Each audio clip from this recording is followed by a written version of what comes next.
Eli tässä toimintaohjelmassa oli kohdat 4 ja 1, ja varsinkin tämä kohta 4 järjestö- ja vapaaehtoistoimintaedellytysten edistäminen ja esteiden purkaminen on minun puheenaiheena. Eli otsikolla järjestöjen rahoitus ja demokratia.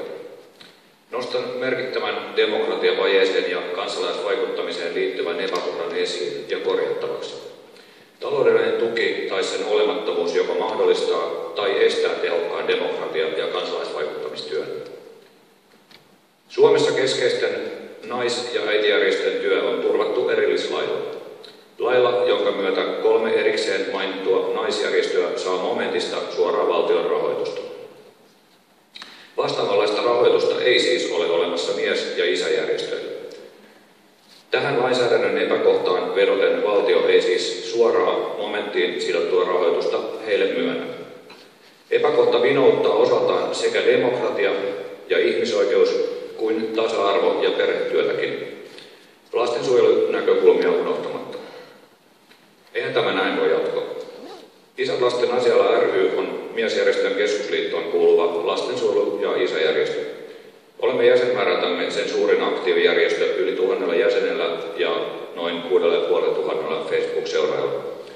Jos me ja pari muuta keskeistä isä- ja miesjärjestöä, kuten vaikkapa Miesten tasa-arvo ry, saisimme näitä naisjärjestöjä vastaavan rahoituksen, voisimme tuoda yhteiskuntaan ja siten kansalaisille hyvin paljon sitä nyt kovasti kaivattua ja puuttuvaa. Meillä on hyvin paljon kokemusta, näkemystä ja osaamista tällä hetkellä hyödyntämättä. Tämä ei ole naisilta pois.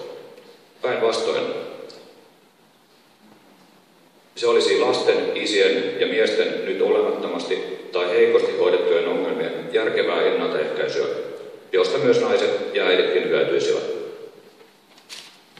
Esimerkiksi tuore OECD-raportti on hälyttävää luettavaa suomalaisten 20–24-vuotiaiden miesten kohdalla. 5. oli viime vuonna vailla työtä, ei opiskele tai on työvoiman ulkopuolella. Tästä ollaan yllättävän hiljaa oltu täälläkin tänään. Toisena esimerkkinä lasten vieraannuttaminen, joka on iso lapsia ja miehiä koskeva ihmisoikeusongelma, jonka suhteen vaikkapa THL ei edelleenkään tee juuri mitään tarjoamistamme ratkaisumalleista huolimatta.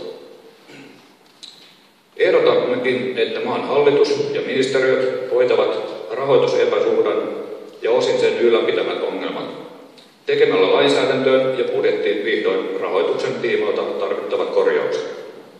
Tämä olisi myös mainio signaali itsenäisyyden juhlavuoden näkökulmiin ja lähettäisi maailmalle hienon viestin. 100 vuotta täyttävä isänmaamme Suomi tähtää konkreettisilla korjauksilla tasa-arvon ja demokratian mallimaaksi. Ja huomioon, paitsi naisille ja äideille, niin jatkossa myös miehille ja isille. Tämä hyöty sataisi suoraan lastemme ja lastenlastemme hyödyksi. Ja osaltaan muuten rohkaisisi miehiä herkemmin lisääntymään, josta viime aikoina on ollut puhetta. Ja tämä näkökohta on jäänyt huomioimatta. Isät lasten asialla ry kiittää ja vaatii toimia asioiden suhteen. Kiitos.